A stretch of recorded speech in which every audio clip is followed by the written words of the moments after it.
Na verdade, o processo estava na pauta para ser julgado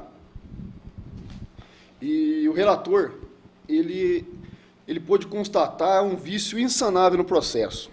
Qual seria esse vício? A inicial da representação, ela foi assinada pelo presidente do PT de Santo Antônio do Jardim, quando, na verdade, a lei fala que deveria ser um advogado. Então, por essa razão, eles nem apreciaram, ele julgou o processo, extinguiu o processo sem analisar o mérito. Já foi nulo no caso. Justamente. Na decisão dele, inclusive, ele fala que é um vício de natureza insanável desde o início, porque o processo não deveria nem ter sido aceito na primeira fase. Então, com essa base, por essa razão, o processo foi extinto. No caso, ele vai ser diplomado normalmente nesta quinta-feira.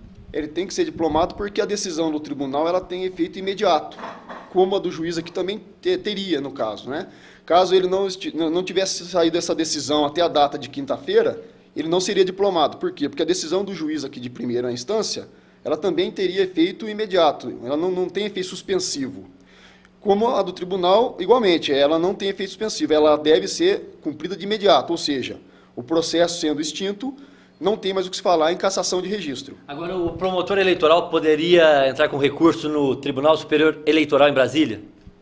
A rigor poderia, só que antes de ser analisado, de ser extinto o processo, ele passou pela mão da Procuradoria Eleitoral e o procurador eleitoral deu um parecer a nosso favor. Ele foi do lado do prefeito. Então, isso não vai acontecer. A coligação que propôs, ela até pode entrar com recurso, certo? Mas esse recurso, com toda certeza, vai ser, se caso tiver recurso, vai ser depois da diplomação. Aí os efeitos serão totalmente outros, porque depois de diplomado, essa ação que a representação eleitoral, ela perde o seu, vamos dizer, objeto, que seria a inelegibilidade dele, porque depois de diplomado ele já foi declarado eleito. O doutor Walter Domingues, é que o juiz eleitoral aqui da comarca de Pinhal, ele constatou abuso de poder econômico porque o prefeito reeleito, Trincha, lançou um panfleto de prestação de contas antes das eleições e esse panfleto foi pago com dinheiro público. O que você tem a dizer? Em relação a isso, o tribunal, vamos lá, o tribunal ele não analisou o mérito, ou seja, ele não analisou se houve gasto com dinheiro público, se foi distribuído na eleição, isso não chegou nem a ser analisado, tá? O processo ele foi extinto sem julgar o mérito. Só extinguiu por causa desse vício insanável.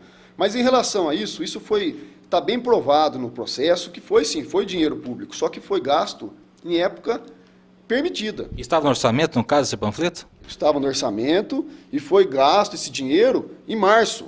E a legislação eleitoral proíbe o gasto desse tipo de propaganda ou de propaganda institucional nos 3 meses que antecedem o pleito. E no caso, lá foi em março, então não tem nada de ilegal. Tanto que não tem nada de ilegal que o promotor, que também da primeira instância, também entendeu assim, que não existia essa irregularidade. Porque foi provado documentalmente que o gasto foi feito em março, com a juntada do cheque e da nota fiscal.